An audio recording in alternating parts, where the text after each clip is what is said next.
Muito bem, oficialmente boa noite.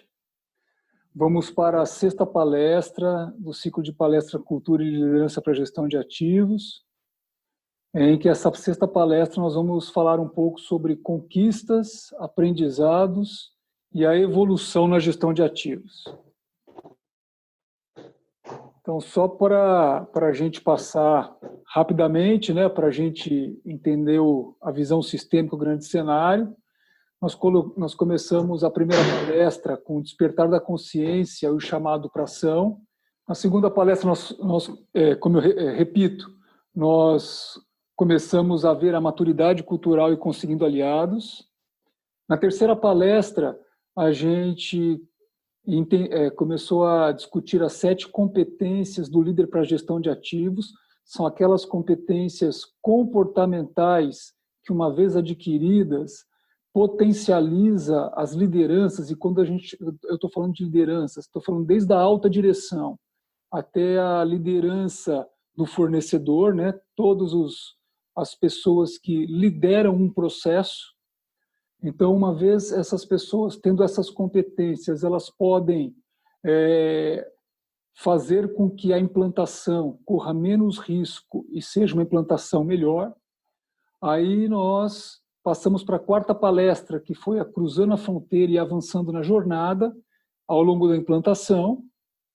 E aí na última palestra, nós vimos que nem tudo são flores, existem barreiras, e como essas barreiras podem ser tratadas, e nós usamos aí uma abordagem pegando algumas competências e identificando se, caso o líder tenha essas competências na prática, ele pode superar essas barreiras com uma maior facilidade do que aquelas pessoas que não têm essas competências. E hoje nós vamos falar um pouco sobre as conquistas, porque quando a gente conquista, não é um fim, é um reinício. Então nós vamos dar um zoom nesse processo, porque é um processo que, se a gente não tomar cuidado,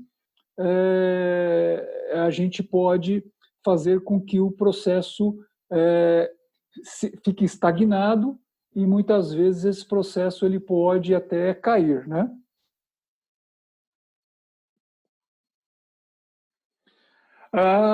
Relembrando, né, o grande objetivo da gestão de ativos é responder esta primeira pergunta para qualquer parte interessada. Os nossos ativos, com a utilização dos nossos ativos, nós estamos extraindo o maior valor? Demonstre-nos. Várias partes interessadas pedindo para demonstrar. A gestão de ativos é um processo de gestão que permite demonstrar a qualquer momento para todas as partes interessadas se eu estou agregando valor através dos meus ativos. Essa é uma coisa que eu sugiro que vocês guardem. Os fundamentos da gestão de ativos, eles são base para a estruturação desse processo. E aí nós temos valor, nós temos alinhamento, que o ativo existe para fornecer valor, alinhamento dos objetivos organizacionais com os objetivos até no chão de fábrica, liderança, que a gestão de ativos entende que a liderança ela é o processo pelo qual as coisas acontecem, e é disso que nós estamos tratando aqui, e garantia. O nosso portfólio de ativos precisa garantir o desempenho, o risco e o custo previsto ao longo do tempo. Para eu implantar um sistema de gestão de ativos, essa é a espinha dorsal.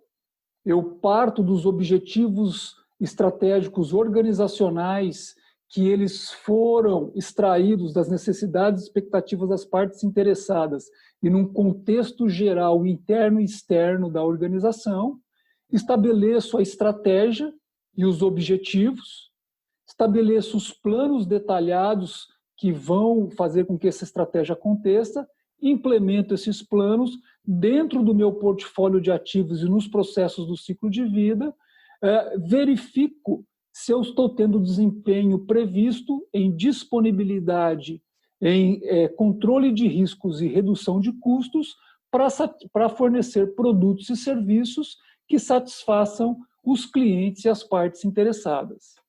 Eu tenho que ter um processo de governança que mostra que o meu sistema está de acordo com as normas e leis vigentes, se eu sou num ambiente regulado, está de acordo com essas normas e leis, e eu tenho que mostrar ética e transparência ao longo de todo o processo, para que eu permita cada vez mais confiança de todas as partes interessadas. O ciclo de aprendizagem é o ciclo que permite a evolução ao longo do tempo. Muito bem, nós dissemos que o foco da maioria das organizações hoje é nesse processo, focar a implantação desse processo. E nós dissemos também que quase 0,01% foca na liderança e na mudança cultural, que esse é o fator crítico de sucesso. Liderar um processo de mudança cultural para alcançar resultados sustentáveis para todas as partes interessadas. Esse é o jogo. Quando eu foco na liderança e no processo de mudança cultural, a probabilidade de sucesso de alcançar resultados sustentáveis para todas as partes interessadas maximiza. Esse é o, vamos dizer assim, é o paradigma com que nós fizemos todas essas palestras. A gestão trata da parte de cima do iceberg, dados, informações, procedimentos, processos, é super importante, né? Mas, se eu não tratar de assumir responsabilidade, de comprometimento, de engajamento, de vontade, de confiança, de valores, virtudes, de propósito, essa parte de cima aqui, ela passa a ser uma implementação com muito esforço de monitoramento e controle e pouco de liderança e responsabilidade. Vimos também que nós estamos atuando com essa abordagem e nós temos hoje uma empresa que no mundo ela está focando na implementação da mudança de cultura, focado na implementação da liderança, que a maioria das pessoas que estão aqui faz parte desta empresa, mais especificamente a unidade de Metropolitano Oeste da Sabesp, e o grande construto, o grande arquétipo para implementar a gestão de ativos focado na liderança é esse arquétipo aí desse ciclo de melhoria. Liderança gera desempenho, liderança gera o ambiente, constrói o ambiente, dentro desse ambiente molda-se os comportamentos, esses comportamentos modificados definem novos resultados. Qual a oportunidade que tem na mesa? Tem muitas oportunidades. Resta vimos nessa primeira palestra que nós temos que capturar essas oportunidades através de uma avaliação, de um diagnóstico, né? E eu disse para vocês que, em média, nós temos custos evitáveis, perdas de todos os tipos no processo do ciclo de vida, da ordem de 10% do faturamento líquido. Essa é uma ordem de grandeza que ela é muito bem calibrada, né? Um pouco mais, um pouco menos, depende da organização, do nível de maturidade dela e da forma como que ela consegue capturar esses custos. Nós podemos atingir aumento de disponibilidade com essa nova abordagem em torno de 20% da atual. Riscos controlados ao longo do ciclo de vida, redução de passivos de todos os aspectos. Então, o sistema atual hoje gera passivos ambientais, passivos de reclamação de cliente, passivos trabalhistas, passivos tributários. Se eu implemento uma gestão de ativos mais robusta, dentro de uma mudança cultural sustentável, eu consigo reduzir significativamente os passivos, que já está naquela conta dos custos evitáveis ali. Maior facilitação na captação e retenção de talentos. Sim, porque todas as pessoas preferem trabalhar em empresas que têm um ambiente sustentável, construtivista, motivador, do que em empresas que não têm esse ambiente. Então, a facilidade de eu reter talentos ou de eu captar talentos também é uma oportunidade. Resultado disso, aumento de rentabilidade, melhoria da imagem perante o cliente e a sociedade, e uma cereja no bolo, que se você tem um processo, um sistema de gestão mais robusto, você tem uma redução de riscos do negócio. E o seguro normalmente é reavaliado e você consegue uma redução de prêmio no seguro. Então, buscar isso de forma mais fácil, mais sustentável, é o paradigma da liderança e não o paradigma somente da gestão. Gestão com liderança e não somente gestão. No segundo palestra, nós vimos que a velocidade da captura, olha bem o que eu estou falando, que a velocidade da captura, ela depende muito da cultura atual da organização.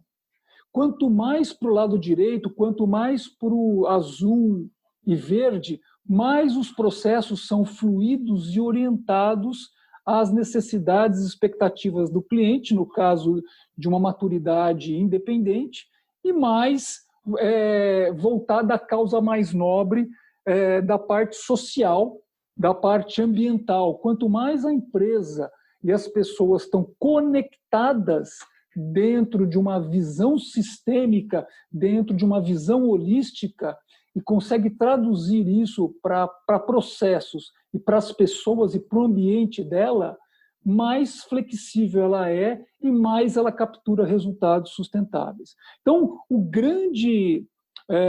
a grande alavancagem é normalmente sair de uma parte 2, 2,5, onde a maioria das empresas estão. É claro que eu disse que empresas têm centros de excelência, então você, de repente, vê processos, vê áreas que tem até 4, que tem até 3, mas áreas não são uma visão sistêmica e, portanto, a empresa não captura o resultado de uma área. Então, o grande diferencial é a gente começar a levar a empresa toda, ou grande parte dela, saindo de uma cultura mais hierárquica, mais sistematizada, para uma cultura mais orgânica, né? Vimos isso. Na palestra 3, a gente já entendeu o seguinte: quem faz essas coisas acontecer são as lideranças, e repito, de todos os níveis. É claro que a alta direção é um nível de liderança que tem mais poder de decisão. Então, ela impacta mais ao longo de todo o processo de implantação. Mas sem a liderança base do dia a dia, que é um supervisor ou encarregado, depende da empresa, as coisas não acontecem.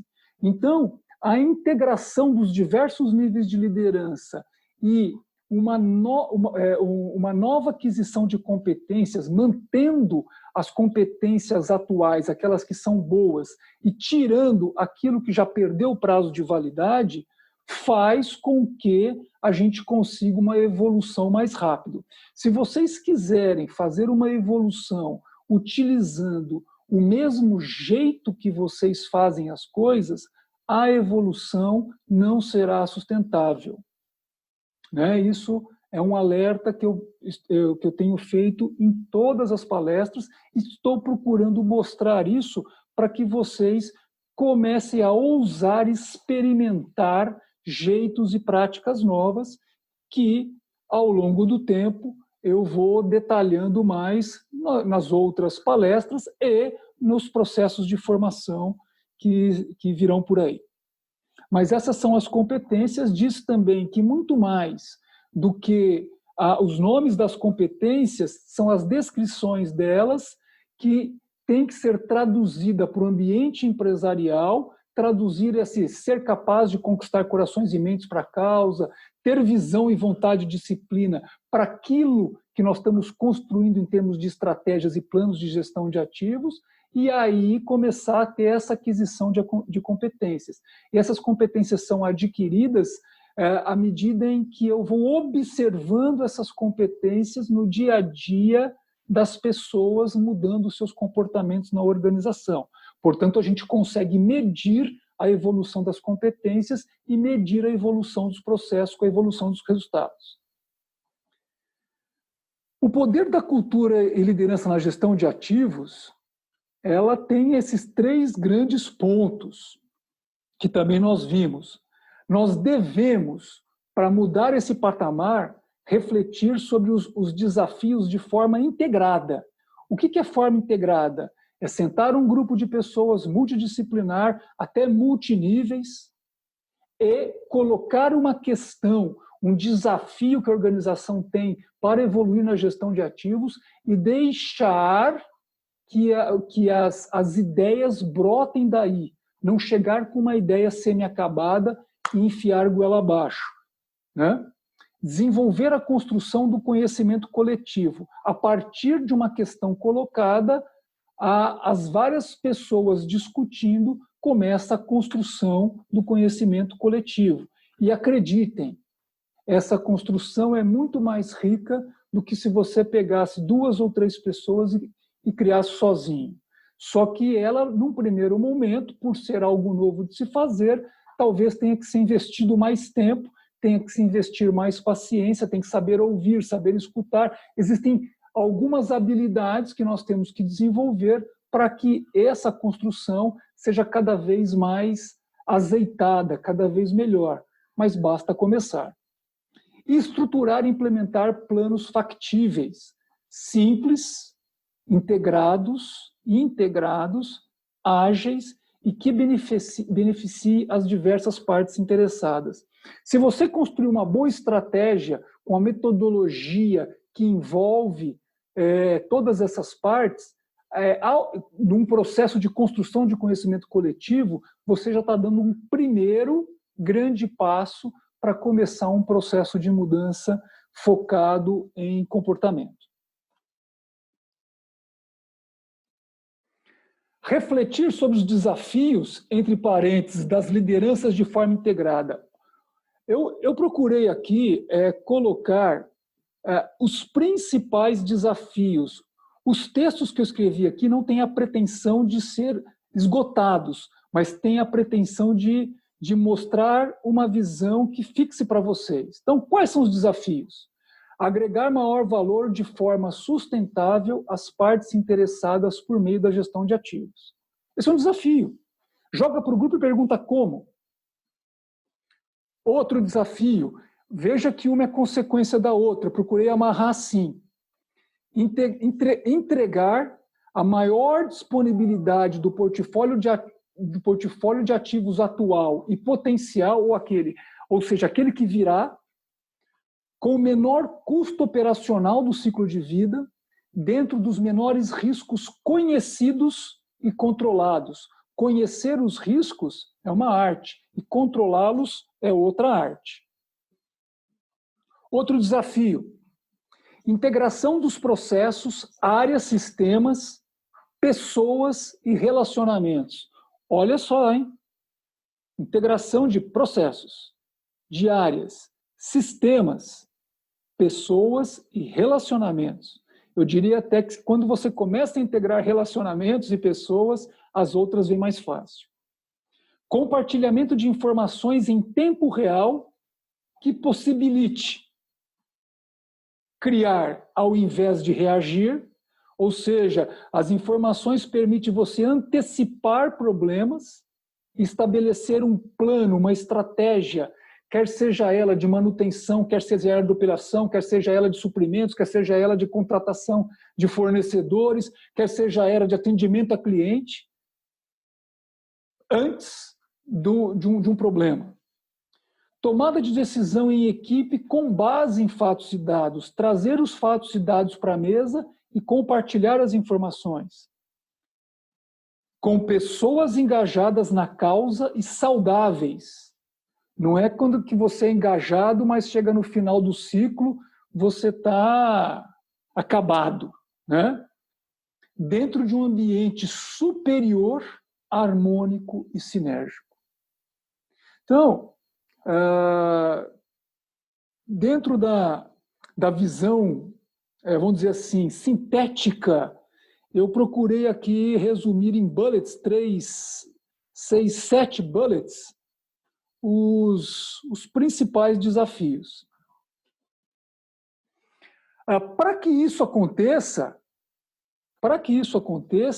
nós temos que implementar o processo de gestão de ativos que está aqui em cima, para eu sair de resultados atuais e ir para os resultados que desejamos, estruturando um processo de gestão da mudança, que ele é um processo que garante a implementação, do ponto de vista de estrutural de processos, de forma mais harmônica e mais sistêmica, mas o grande lance é quem vai fazer esse processo acontecer são as lideranças, potencializar as lideranças, o olhar das lideranças para as coisas de cima acontecerem.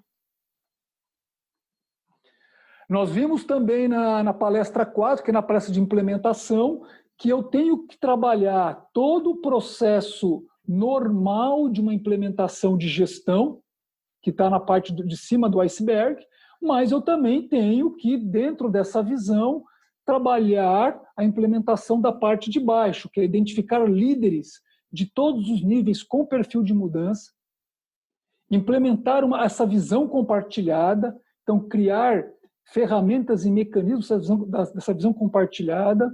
Vários de vocês que já estão trabalhando conosco, já estão percebendo esses mecanismos sem a gente falar o nome de visão compartilhada.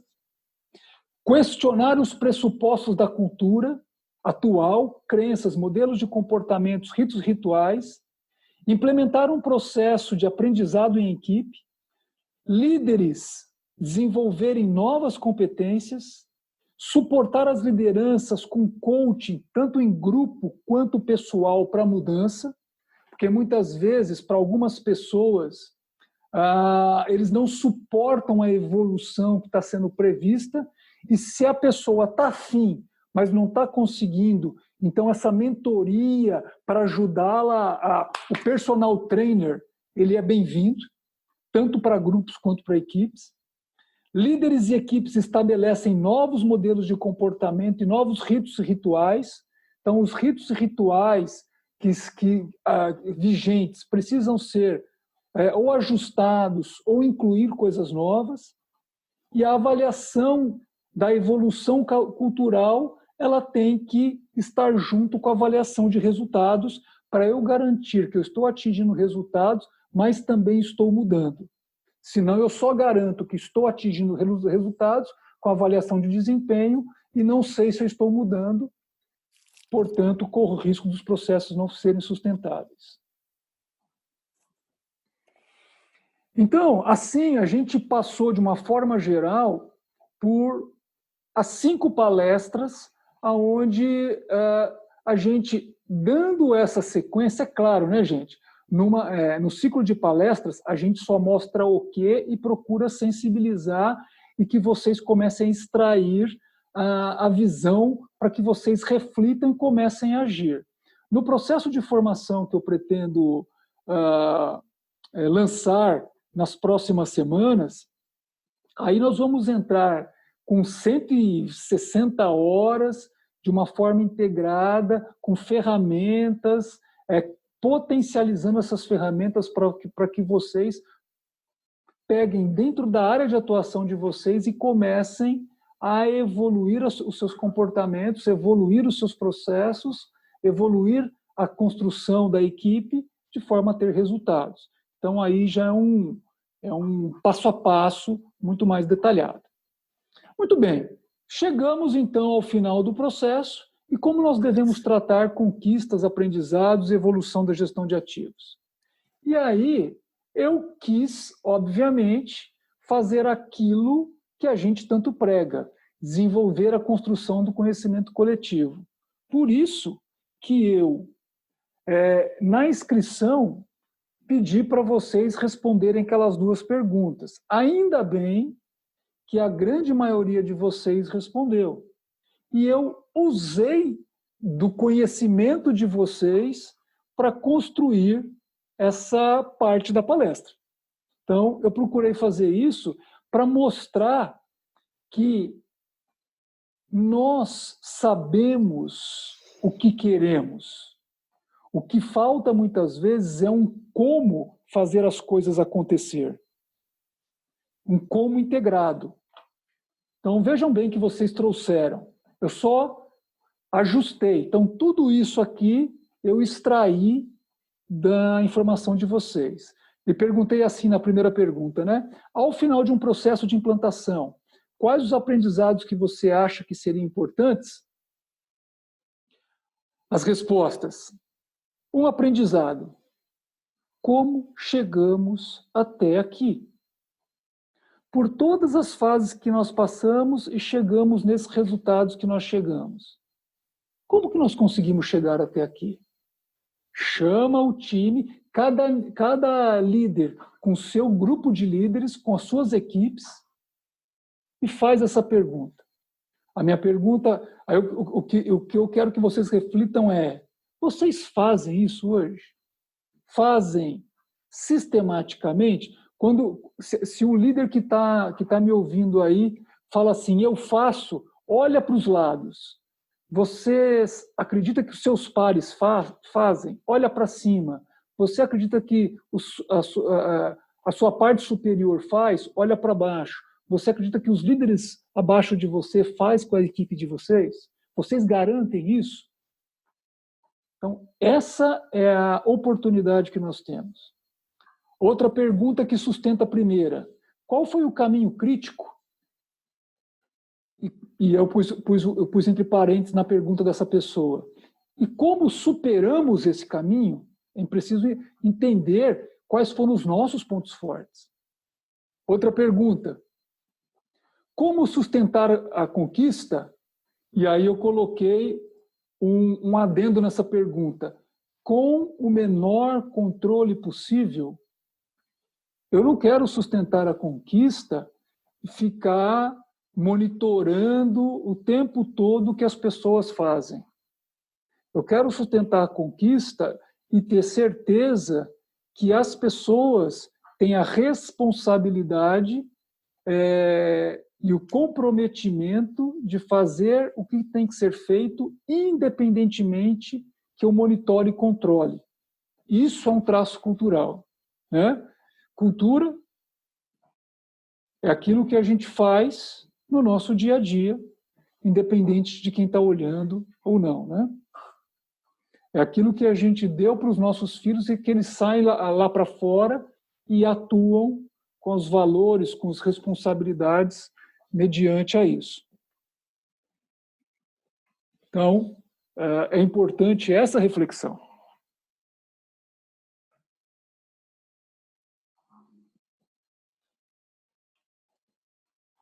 E aí veio uma resposta que suporta essas três perguntas. Que registros atualizados são importantes para verificar a evolução do processo? Isso é muito interessante. A gente precisa, ao longo do processo de implantação, de alguma forma, criar espaços para essa reflexão, como estamos indo, quais estão sendo as dificuldades, quais estão sendo as vitórias, que riscos que nós identificamos que nós estamos conseguindo mitigar, como nós estamos satisfazendo as partes interessadas. Eu já estou falando algumas coisas que está dentro do processo de mudança. Lá no processo de mudança, sistematicamente, além de avaliar desempenho, eu tenho que avaliar essas questões. Eu vou fazer uma palestra só para abordar processos de mudança numa próxima etapa. Então, que registros atualizados são importantes para verificar a evolução do processo? É importante eu ter esses registros. Esses registros, eles podem ser tanto um documento escrito, quanto pode ser uma gravação, quanto pode ser um filme, quanto pode ser um ou seja resumido, né? Aí vai da cultura e da metodologia de processos e procedimentos da organização atual. Mas você pode muito bem colocar um filme ou fazer via Zoom, como nós estamos fazendo, gravar, editar as partes importantes e todo mundo refletir. Então, você tem hoje diversas formas de você criar registros evolutivos, né? E aí eu peguei, tinha uma pessoa muito inspirada, que se ela depois da palestra me permitir falar o nome, eu vou falar, que escreveu coisas bem interessantes, né? Então, coloquei a fala dela como um resumo dessa parte. Aprender com os erros, e coloquei entre parênteses, e com os acertos, e tratar as causas de uma não conformidade pelo real conceito e não por conta de uma ferramenta informatizada para controle de documentos para suprir uma regra normativa presente na maioria das NBRs ou ISO. É isso que eu quero dizer quando a gente só foca na gestão, né? A gente foca só no ok, no como, e a gente não trata o porquê e as pessoas começam a fazer as coisas mecânicas. Quando você vai ver as informações elas não são tratadas ou estão lá só para registro, mas não são bem usadas. Temos que evoluir para buscar as reais causas de falhas e diagnósticos adversos e tratar sem gerar mimimi ou caça aos culpados, e principalmente mudar o foco do quem para o como, aí coloquei e porquê, e resolver que é um comportamento essencial na gestão de ativos. Então, olha que dessa fala dela aí, dessa pessoa, dá para extrair muitos comportamentos desejáveis que a liderança deve implementar nas suas organizações. Na sua opinião, essa foi a outra pergunta, como um líder deve lidar com uma conquista? Como manter a equipe, organização com vontade de evoluir? Então, os cores diferentes do branco, eu só acrescentei, né? Comemorando muito.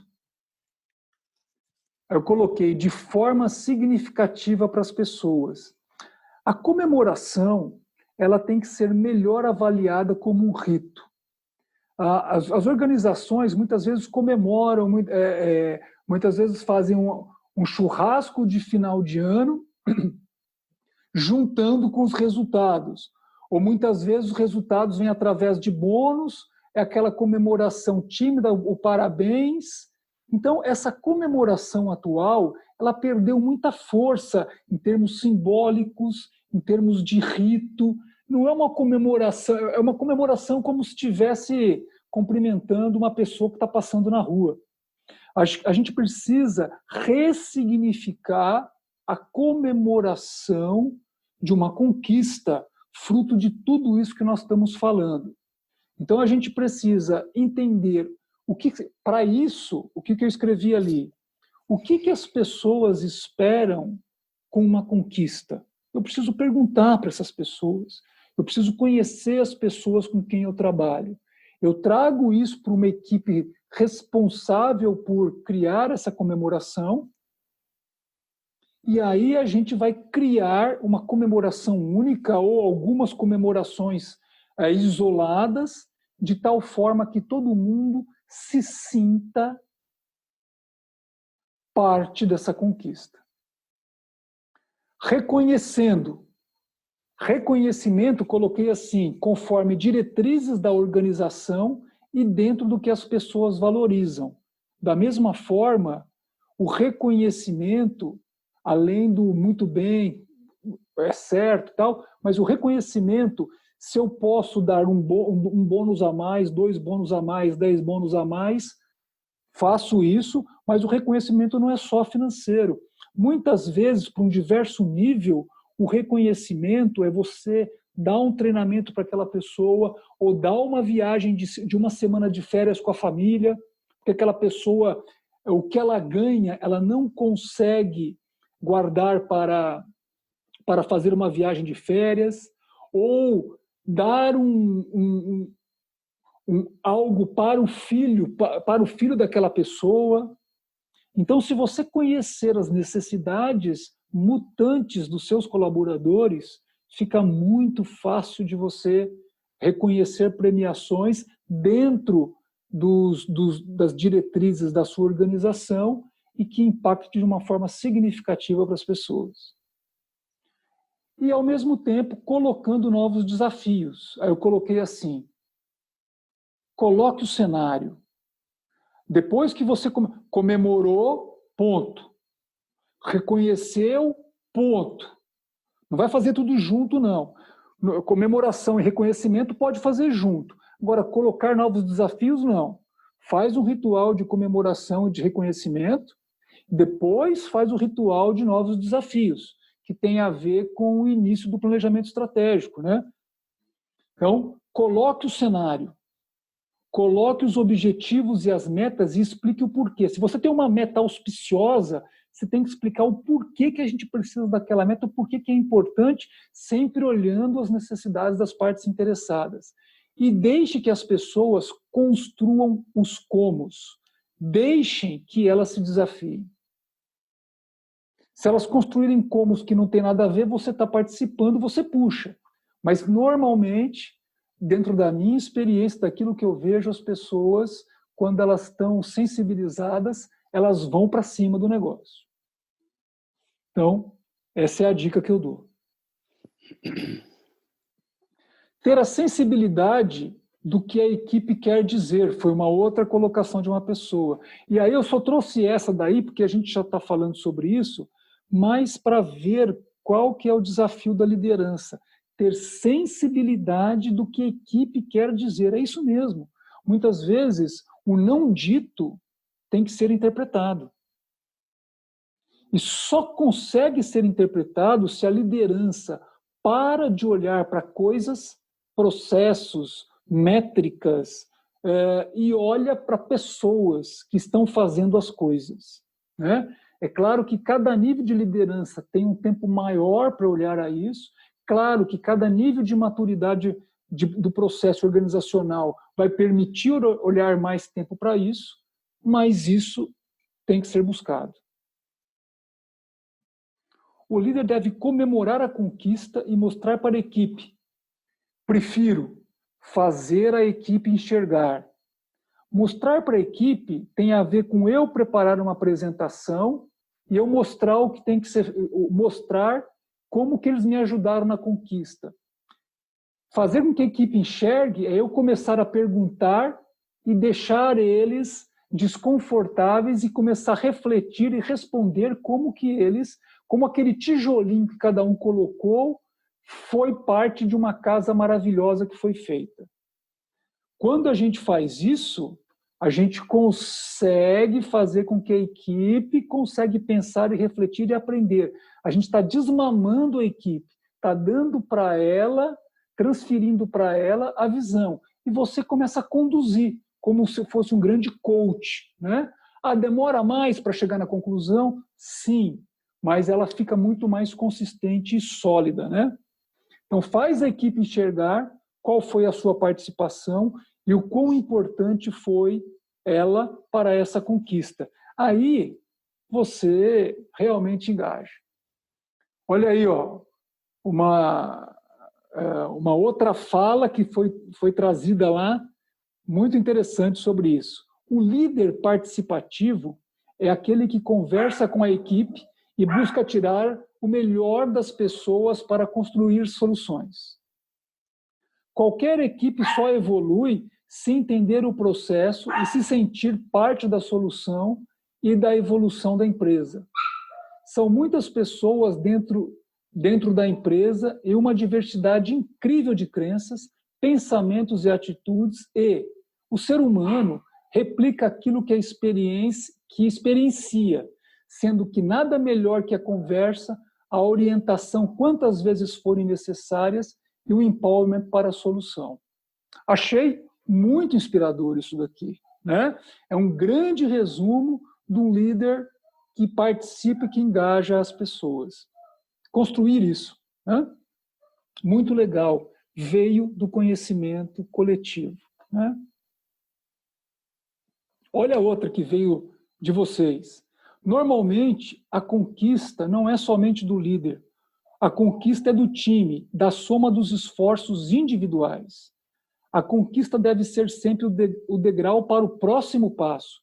Planejar novas conquistas em conjunto, alinhando os propósitos individuais e os da empresa, fortalecem a vontade de evoluir e melhorar continuamente. Poxa, é muito daquilo que a gente vem falando, né? Fico muito feliz da pessoa conseguir externalizar isso, né? Alinhar propósitos individuais, eu tenho que saber quais são os propósitos individuais. Eu como líder de equipe, ou como líder de área, ou como líder de líderes, eu preciso saber o que eles querem para a vida deles. Eu preciso fazer essa conexão. Eu faço essa conexão, eu crio a centelha que incendeia. Teve uma das pessoas que colocou assim, o que tem que ser feito? Engajamento do time. Engajamento, ele é consequência. Ninguém engaja ninguém, as pessoas se engajam. Né? Eu não consigo engajar fulano, ciclano, beltrano. Eu crio o ambiente, eu mostro a causa, eu mostro a conexão do meu propósito com o propósito dele, com o propósito da empresa, e o cara vem para a causa, ele se engaja. Se a gente fizer o que está nesses 2 slides aí, a chance das pessoas se engajarem é altíssima. Né? E aí, quem não se engajar, aí eu dou uma chance, dou 2 e lembro daquela competência, né? Perdas fazem parte do processo de mudança.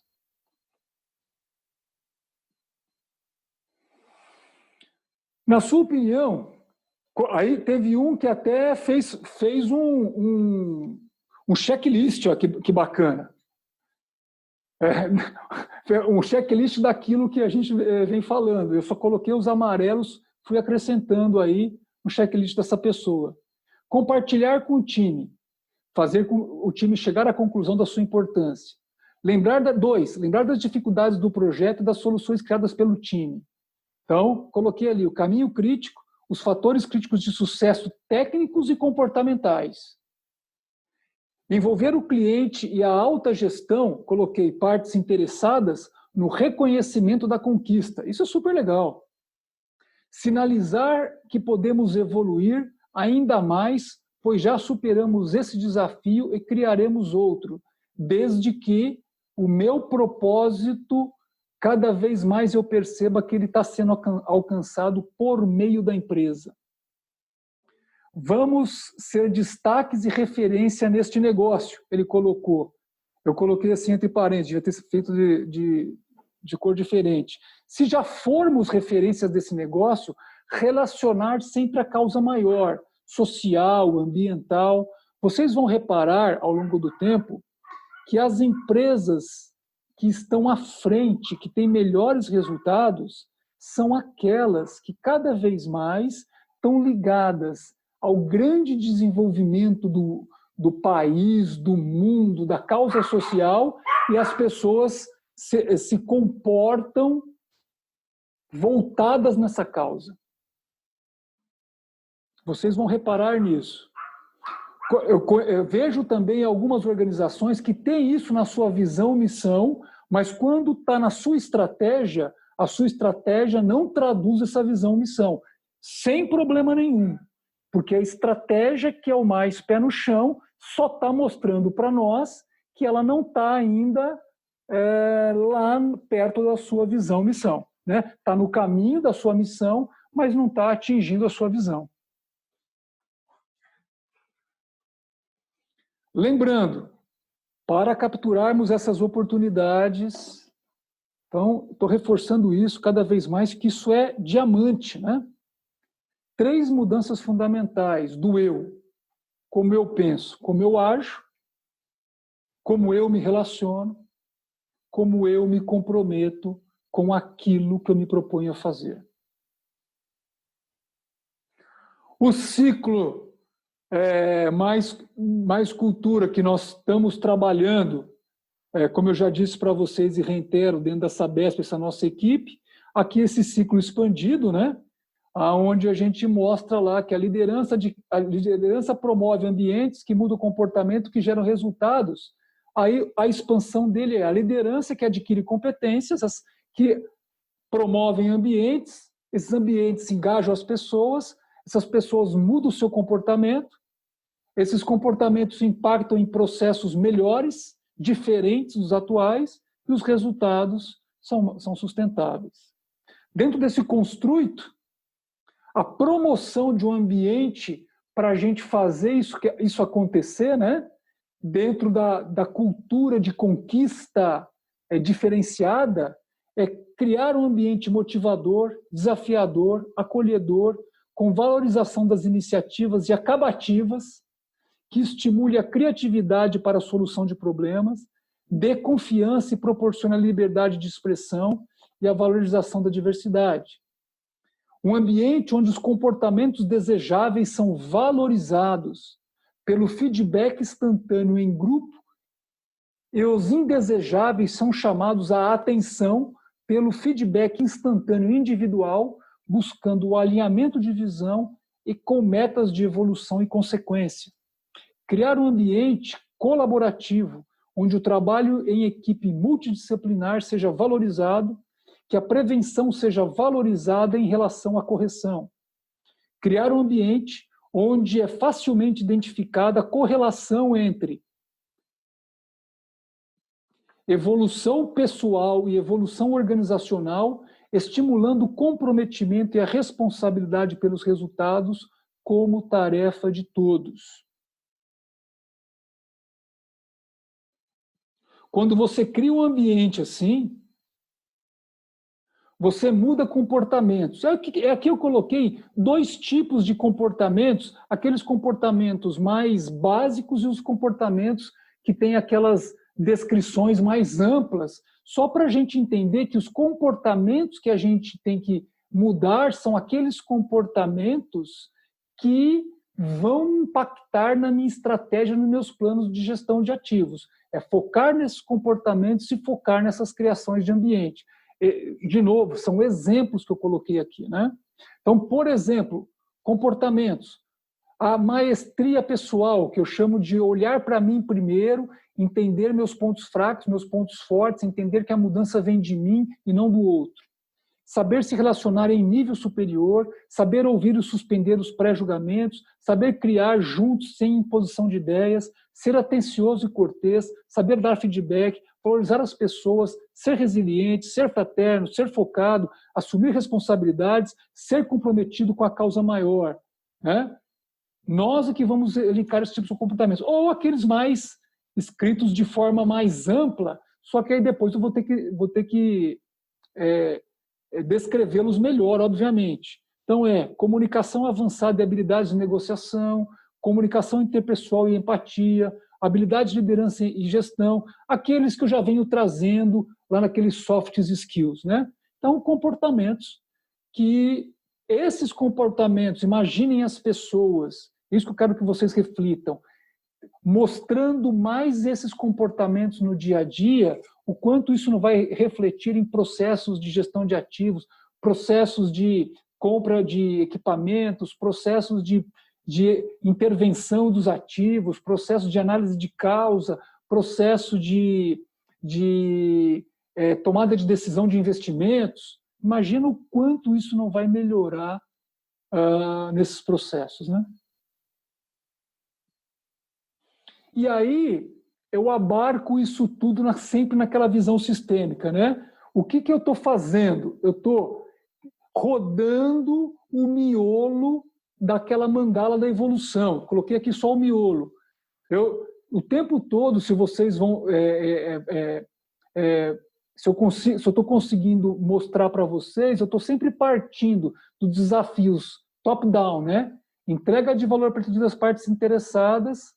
Se eu quero isso, que resultados eu tenho que ter no portfólio de ativos, que processo do ciclo de vida tem que ser excelente e como valorizar e desenvolver as pessoas. Eu construo isso por meio de estratégias em planos e implemento por meio de visão e propósito. Eu vou focar na implementação, na valorização e desenvolvimento das pessoas, em tudo aquilo que eu venho falando, para que elas possam mudar os processos. Então, também tem um foco no processo, mas é equilibrado ou até mais aqui na valorização e desenvolvimento das pessoas, para que os resultados, que são as duas partes de cima, venham. Olha lá, ó, coloquei mais uma vez algumas ideias. O que as partes interessadas querem? Sei lá, produtos e serviços com alta qualidade, maior rentabilidade operacional, operação confiável e transparente conforme lei, impactos ambientais, sociais e de mercados insignificantes, ou seja, quase não existindo. Aqui são vários interesses de partes interessadas. Para fazer isso acontecer, eu tenho que ter no meu portfólio de ativos alta disponibilidade, baixo custo de despesas no ciclo de vida, riscos quantificados e controlados. São só exemplos, né? Para que eu tenha essas três coisas, eu tenho que ter investimentos com maior retorno no ciclo de vida, no momento certo, excelência operacional na operação e manutenção, desativação no momento certo de substituição, sistemas e processos integrados com informações confiáveis, gerando valor para tomada de decisão. E para que isso aconteça, eu preciso ter uma cultura de excelência na gestão de ativos, um ambiente superior para a gestão de ativos, comportamentos e competências essenciais, reconhecimento e valorização das equipes. Então, aqui é uma visão geral. Cada organização, isso aqui é uma estratégia genérica. Se eu juntar essas quatro partes, vira a estratégia, que depois, dentro de cada quadradinho desses, eu coloco ações e indicadores, vira os planos, né? Se vocês montarem uma estratégia disso de uma forma compartilhada com a equipe, esse é o primeiro passo naquele fluxo para montar uma estratégia trabalhando já um ambiente superior e compartilhamento de informações. Aqui é aquele frame final por meio de onde vou trabalhar todo o processo de formação da liderança. Aqui são os resultados atuais, onde a gente vai identificar através do diagnóstico, diagnóstico de gestão de ativos, o diagnóstico de maturidade cultural, identificar os presentes como ele é, refletir os porquês. Então, a gente vai discutir a reflexão dos porquês, né? Tem que discutir, e vou estabelecer os resultados que desejamos, o futuro que desejamos, planejamento de cenários, né? Você pode usar a ferramenta de planejamento de cenários, análise RAM como miolo da gestão de ativos, mas análise do ambiente de cenários realmente estratégicos. E que cultura é essa que eu preciso ter? Que ambiente é esse que eu preciso ter? Que comportamentos é esse que eu preciso ter? Que reconhecimento é esse que eu preciso ter? Planejar isso. E aí estruturar todo o processo de gestão de ativos, mas com foco naquela líder, promove ambiente, que muda comportamento, que gera resultados sustentáveis, mas esse processo expandido, utilizando essas disciplinas de aprendizagem dentro de um processo estruturado de gestão da mudança. O foco da formação será pegar todo esse aprendizagem como processo aqui e trabalhar, discutir e potencializar os líderes com ferramentas para que eles implementem nas suas esferas de atuação. É isso. A próxima semana, eu decidi, para eu preparar as próximas palestras e até para que vocês possam fazer para digerir e me dar, e eu ter o feedback de vocês, eu preparei uma mentoria em grupo. Então, estarei à disposição das pessoas que assistiram às palestras, ok? Nesse mesmo bate-canal, nesse mesmo horário, aonde vocês venham com questões específicas, se vocês quiserem me antecipar as questões específicas, vou fazer um formulário de inscrição, cada um coloca ali as questões, e a gente em grupo, nós vamos abrir um aprendizado em grupo, eu vou proporcionar uma mentoria, dar sugestões, dar ideias, e essas ideias, essas dúvidas de alguém no dia a dia de vocês, muitas vezes pode resolver problemas das outras pessoas. É isso por hoje. Já abri o canal. Pode perguntar? Opa! Boa noite. Boa noite. Tico, parabéns. Ouvir esses verbetes, esses chamados, né, que não são novidade, né? Eles estão reorganizados de forma a dar uma questão lógica, né? E também demorei para aprender, mas as coisas têm que ser repetidas constantemente para que, de fato, passem pelo coração e atinjam, né, o comportamento das pessoas. Mas eu não queria perder a chance de perguntar o seguinte para você, que é o especialista. Como, a partir de agora, com isso colocado, essa sistematização, num ambiente competitivo, onde as empresas estariam implementando tais atividades, tais construtos e conhecimentos, o que vem depois? Eu sei que é o nível 4, lá na excelência, mas o que o líder, qual é o sentimento da liderança, o que ele tem que enxergar, além disso que é posto, que os olhos dos comuns conseguem enxergar, o que ele teria que fazer para, de fato, dar o passo além, para ser o diferencial? Obrigado. Excelente pergunta, Mário. Toda pergunta complexa não tem uma resposta óbvia, né? E eu participo de muitos grupos de reflexão e aprendizagem desse tipo de coisa, e essa resposta ainda não tem uma resposta definitiva. A gente vai construindo evolutivamente, né? Essa questão, ela poderia muito bem fazer parte daquela questão que eu falei, né? Um desafio para os líderes, juntar vários líderes, colocar essa questão, cada um dá a sua opinião e a gente construir um conhecimento coletivo. Eu acho que essa seria a melhor forma para a gente sair, depois de um tempo, com uma visão de um caminho dessa resposta. Mas, como você está me perguntando, eu vou te dar algumas visões que nessas nossas reflexões nós temos, né? A primeira coisa, para que a liderança possa sentir o que vem por aí, é ela abrir espaço no seu tempo para olhar o mundo interno dela e externo dela. Então, justamente pelo o modelo atual extremamente competitivo, as lideranças estão sem esse tempo de reflexão.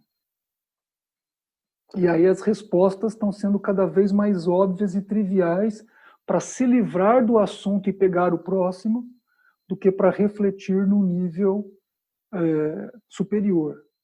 Só lembrar que para você chegar no salto com vara, subir meio centímetro, muitas vezes se muda todo o método de treinamento, o método de salto, muda-se a tecnologia da vara para você conseguir meio centímetro, né? Então, da mesma forma, a gente olhar refletir sobre os nossos aprendizados, refletir sobre aquilo que nos movimenta, a forma como nos movimenta, ele é um caminho para que esse líder esteja melhor preparado, né? A capacidade de se reorganizar, né? Então, se você voltar lá no estágio de maturidade, a figura que representa o nível 4 é uma figura disforme de uma organização. Então, a organização no nível 4, se a gente for pensar em estrutura, a estrutura dela é nenhuma. Ela tem lá espaços, e a partir do momento que tem um desafio, os líderes são capazes de fazer uma ligação, juntar essas lideranças se encontram em algum lugar, planejam as ações, eles têm a capacidade de traduzir isso para as equipes, as equipes se reorganizam rapidamente e se moldam às diretrizes daquele cenário mutante, né? Então, é uma estrutura amebal, onde ela se conforma na medida evolutiva. E as pessoas estão bem com isso, né? Estão muito bem. Não preciso de ter a minha sala com o meu quadrinho, né? Eu levo meu quadrinho, se isso é valor para mim, eu levo meu quadrinho junto comigo. Então, as estruturas elas têm que migrar por aí. Então, a gente fala de espaços para reflexão, a gente fala de estruturas amplas e restritas. Essa pandemia está ajudando a mostrar que a gente consegue se conformar com ambientes, né? E muita reflexão em equipe, né? A base da aprendizagem é o diálogo. A unidade fundamental da aprendizagem é o diálogo. Então, hoje a gente não sabe dialogar. Hoje eu estou falando aqui, alguém está pensando na próxima pergunta, ou alguém está vendo o e-mail, ou alguém está fazendo outra coisa, né?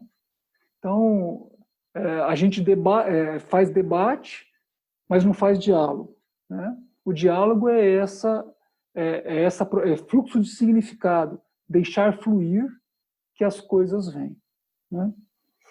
Então, eu acho que essas coisas é que vão moldar os caminhos da liderança. O que eu sei também, fruto desses grupos que eu participo de autodesenvolvimento, é que do jeito que a coisa está indo hoje, a gente já tem organizações insustentáveis e os impactos insustentáveis, né? A grande proposta do IAM, que depois virou da ISO, é justamente repensar isso, porque quem está causando os maiores impactos ambientais, sociais e nos negócios são empresas de alto nível. Você não vai falar que essas empresas brasileiras ou essas transnacionais que a gente viu que tem impactos em plataformas, impactos de diversos impactos na aviação, impactos na mineração, são empresas que não têm processos bons, que não têm gente capacitada. São excelentes as pessoas, mas por que elas não conseguem fazer o controle daquilo que tinha que ser feito? Vai ver se a análise de falha é bem feita, vai ver se o backlog ele está baixo, e se ele está baixo, vai ver se a qualidade que foi cumprida foi boa. E vai perguntar para a pessoa por que ele não fez aquilo que devia ter sido bem feito. Então, as pessoas não respondem isso, porque não tem confiança, porque o líder não dá espaço para reflexão, porque o líder não constrói essas coisas que a gente vem conversando. Pô. Fala, Luciano. Complementando, ou às vezes, porque também não, a liderança não tem esse interesse, ou a própria companhia não tem esse interesse, né? A gente viu aí o que aconteceu, digamos, algo catastrófico, né? Em Brumadinho, houveram avaliações dizendo que os problemas, etc. Mas foi alguém lá, validou que estava ok, seguiu e deu essa catástrofe. Vai ficar marcado no resto das nossas vidas, né? Então, existe, eu acho que aí a gente está entrando um pouquinho, na minha opinião, um pouquinho não é da liderança, mas a gente está entrando em valores, mas a pessoa, a liderança ou a empresa, ela quer performar melhor no documento, mas na prática não performa, né? É o caso que você falou, eu tenho um backlog pequeno no papel, mas se você for lá auditar no equipamento, você vai ver que não é tão pequeno, né? Está sendo mal feito, mal conduzido. Então, eu acho que a, a liderança, se a liderança ou como qualquer outra empresa ou qualquer outro profissional, se não tem aquela base ali de valores e transparência do que acontece e tentar resolver junto, né? Ele pode manipular os resultados e ser premiado, etc., mas no fundo não é, né? Não seria justo esse complemento, né? Então, existe, eu acho que isso a gente tem que, é a base. Né? A lei Sarbanes-Oxley, americana, ela veio justamente por conta disso, né? Os egos, os grandes desafios dos altos executivos com muita pressão, e uma vez aceitos, né? Porque foram impostos goela abaixo, mas o ego daqueles executivos fez com que eles aceitassem, cega todos aqueles valores que ele tem de final de semana, porque se você for conversar com ele na casa dele, comendo churrasco, jogando golfe, ele tem aqueles valores que você está falando. Quando ele veste o terno dele na segunda-feira cedo, eu sempre brinquei que ele vira o Homem-Aranha negro.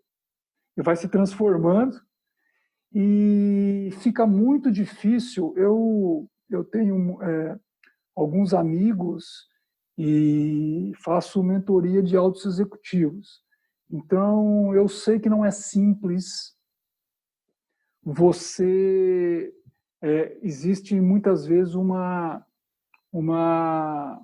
crash entre os valores pessoais e aquilo que ele está praticando, e isso não é fácil, não é fácil. Não estou justificando nada, só estou dizendo que existe, né? São fatos. Mas o que aconteceu lá há 15 anos atrás foi que os egos foram fundo, eles começaram, chegaram no nível de até adulterar o balanço organizacional, que mais tarde veio a perceber, aí veio a lei da transparência, né, e do accountability. Então, o ser humano é capaz de tudo, né? E aí é muito complexo essa equação para a gente...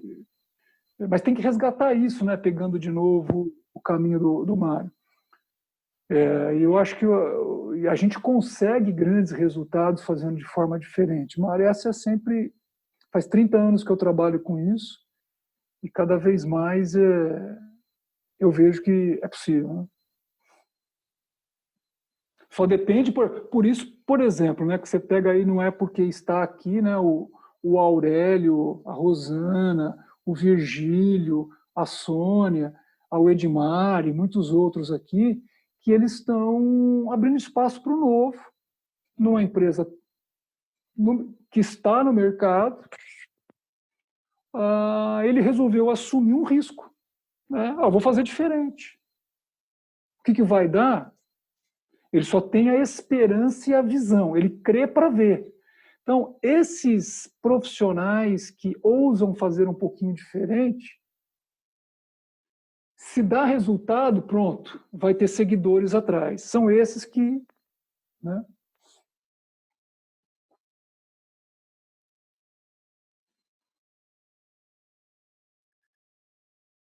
Senhor Luiz Aires, o senhor quer comentar alguma coisa? Folgo em vê-lo.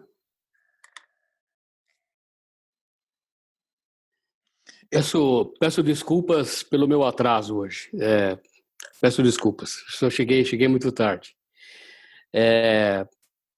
Daquilo que eu ouvi da palestra, eu queria parabenizá-lo por isso. Algumas coisas interessantes, você tocou no assunto e o Mário e o Luciano, nas perguntas deles, também foram bastante pertinentes. Em toda a minha vida profissional, desde o primário, eu fiz primário, ginásio, científico, faculdade, eu sempre, e também na própria empresa que eu trabalhei, eu sempre fui treinado para dar respostas. E esse espaço de perguntas, eu só fui perceber o quão importante é fazer pergunta quando você faz um doutorado e o cara fala assim, qual é a sua pergunta de pesquisa e de investigação? Não sei. Não sei, porque a vida inteira eu sempre quis dar respostas. E respostas certas, porque se fosse resposta errada, dava encrenca, né? E a pergunta do Mário foi extremamente interessante, né? E eu sigo a sua linha, porque é assim, não tem como, não tem resposta certa. Você vai ter que reunir o time, perguntar para eles, e aí significa ter aqueles comportamentos de saber ouvir, entender a dificuldade do time, desafiar o time, e mais ainda, é a gente se programar para coisas que estão por vir. E você tocou num ponto assim, ó, aquele que acredita para ver, né? Todo mundo chega e fala assim, né? Santo Tomé. Santo Tomé é assim, é ver para crer. Mas Santo Tomé não falou isso, só isso. Ele falou assim, bem-aventurados são aqueles que vêm para crer. Mas mais bem-aventurados são aqueles que vêm antes para crer depois. E isso vai ao encontro do mito da caverna. Que assim, Platão escreveu isso 600 anos antes de Cristo. O cara sai da caverna, enxerga o porvir, volta e fala pro time, vamos junto. Vamos junto, pô. E é complicadíssimo isso. E o cara escreveu isso há 600 anos antes de Cristo, pô. E como é que a gente pega isso para estabelecer uma visão de futuro, um desafio futuro, e vai trazer o time junto? Porque só você viu o que os outros não viram. Só você está lá na frente, enxergou esse desafio que as outras pessoas não enxergaram. Aí o Luciano fala assim, mas os caras até manipulam dados, né? Então, para eu, no meu exercício de liderança, porque o líder sozinho não existe.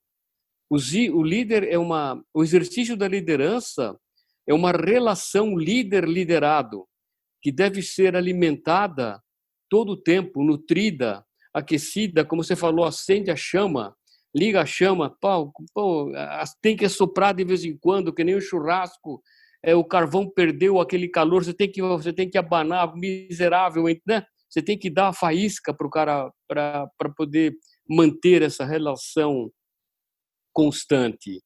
E eu só exerço a minha liderança quando eu tenho seguidores que seguem as pessoas sem serem forçados a isso.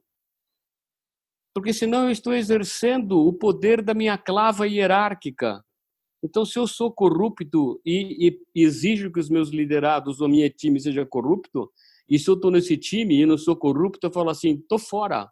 Porque o máximo que pode acontecer é eu novamente ser colocado no meu ambiente natural, que é a rua. É isso. Não tem como. Eu não vou seguir um cara que eu não acredito. Eu não sigo pessoas voluntariamente que eu não acredito, não é? Então é muito simples, fala assim, não concordo. Não concordo, não faço isso. Você vai ser mandado embora, manda embora. Para mim é assim. Vou desligar meu microfone, senão não resisto. Aurélio, o Luiz, ele foi um cliente, ele é um alto executivo da Mercedes, quase aposentou lá, para não falar isso. Depois, para o trabalho que ele fez com toda a cadeia de fornecedores da Mercedes, nós trabalhamos junto numa revolução de desenvolvimento de fornecedores. o negócio dele ficou, o negócio dessa parte de trabalhar as lideranças de todos, imagina 300 fornecedores Mercedes-Benz Brasil, onde que o nível de qualidade na cadeia tinha que ser igual dentro da organização. Aí nós criamos um processo em que tinha capacitação, indicador de desempenho, acompanhamento de todo o time de engenheiros dentro do fornecedor para educar o fornecedor a trabalhar com todos os processos. E, a partir daí, ele saiu para a carreira de liderança, mestrado, doutorado, e ele é uma das pessoas que faz parte do nosso time, daquele que eu estava te falando, que tem um time de pessoas de alto nível para a gente fazer o que for necessário. Muito legal. Parabéns, Luiz. Legal. Esse negócio de trabalhar o fornecedor é um sonho antigo nosso. A gente vem evoluindo, mas dentro do saneamento nós estamos muito longe ainda de conseguir colocar a especificação. É até fácil, mas engajar o fornecedor não é lá tão fácil assim, né? E ainda mais que tem o peso da lei de licitações, né? Que agora está um pouco diferente, vai facilitar. Mas agora que a gente está conseguindo trazer fornecedores para serem parceiros, né? Principalmente quando a gente coloca performance. Mas é uma... Parabéns, a Mercedes sempre foi um case de sucesso aí nesse quesito, né? Muito legal. Está convidado aí dia 22, Tico, depois passa o link lá para ele também. Vou passar. Não sei se vai gostar, começa a falar de saneamento, a turma fala, meu Deus do céu, esse assunto. Tem gente que não gosta, mas o convite está aberto aí para quem está no grupo aí participar. A gente ainda não divulgamos só no WhatsApp, ainda não saiu. O e-mail sai, acho que amanhã ou depois. Aí vai ter um bate-papo aí, como diz o Tico, um introito no tema gestão de ativos no saneamento. Vai ser legal. Quer dizer... Eu agradeço o convite, mesmo porque eu entendo o que o Monteiro... Eu já falei, eu não consigo chamar o Monteiro de Tico, né? Pelo amor de Deus, não consigo chamar o Monteiro. O Monteiro e eu trabalhamos juntos nesse processo, foi muito gratificante. Foi muito gratificante. Não é fácil, não é fácil. E o Monteiro sempre comenta que precisa entender os porquês, né? Então, uma dica, tem uma frase do Bertolt Brecht que fala assim: quando eu entendo os porquês, eu suporto todo e qualquer como. Então, isso é interessantíssimo, né? É interessantíssimo, né? Mas, assim, o aprendizado, para mim, é a moeda de troca nesses tempos em que nós estamos, né? Quer dizer, o Monteiro também comentou que é importante comemorar. Eu não uso essa palavra comemoração. Eu prefiro a palavra celebrar. Os gestores no Brasil não celebram grandes feitos. Eu não posso associar simplesmente churrasco de final de ano, que é uma comemoração, mas celebração é como eu reconheço as pessoas que fizeram a diferença. E é como se fosse um lavar da alma para que essas pessoas sejam preparadas para os novos desafios que virão.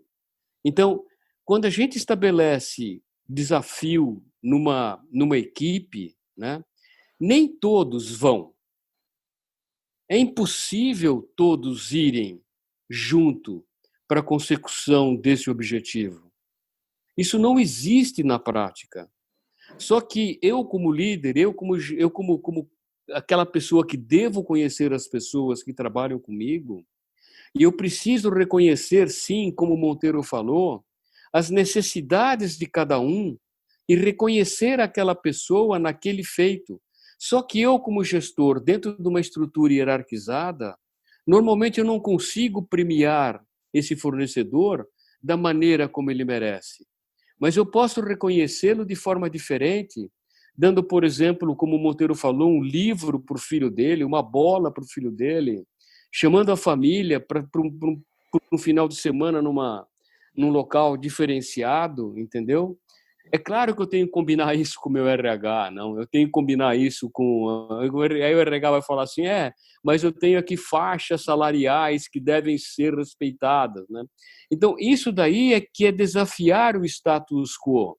Eu falo assim, tá bom, eu tenho essas faixas estabelecidas dentro da organização, só que eu, como gestor e como líder, preciso ter uma certa autonomia para reconhecer aquelas pessoas que são diferentes.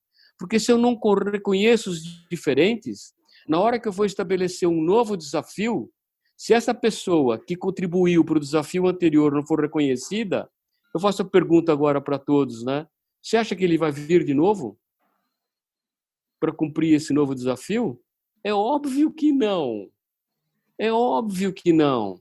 Então, a gente precisa ter esse tipo de leitura e entender isso. Eu não sabia disso quando eu trabalhava na empresa, porque eu era massacrado pelo dia a dia.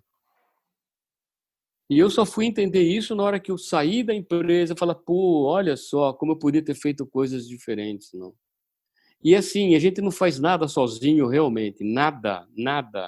É uma falácia muito grande pensar que a gente faz alguma coisa. Não fazemos.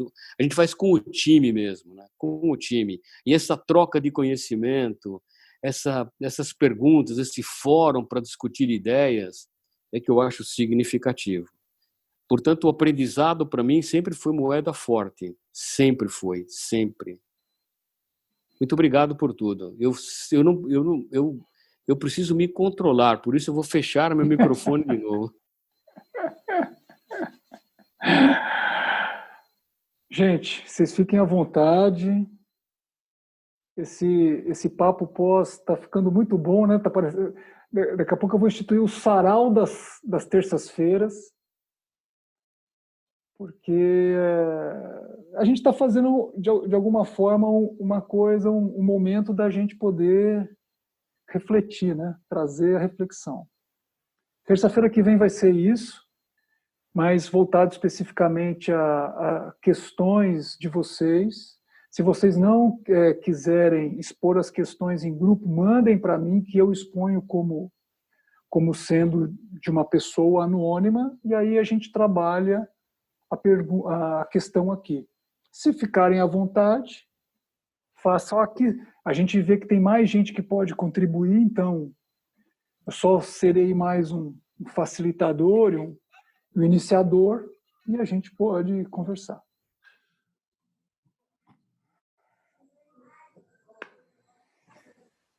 Legal. Gratidão, Tico. Dimar, obrigado. Muito legal mesmo ter participado dessas 6 palestras tuas, né? O assunto é muito interessante, mas a energia que você coloca motiva, né? Nos anima muito. Então, isso é muito legal. Que bom. Obrigado mesmo. Obrigado você. Obrigado vocês, gente.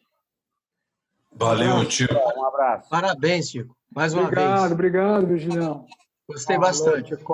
Beleza. Valeu, Emerson. Obrigado. Obrigada. Boa noite. Boa noite. Boa noite, Tico. Valeu, garoto. Valeu.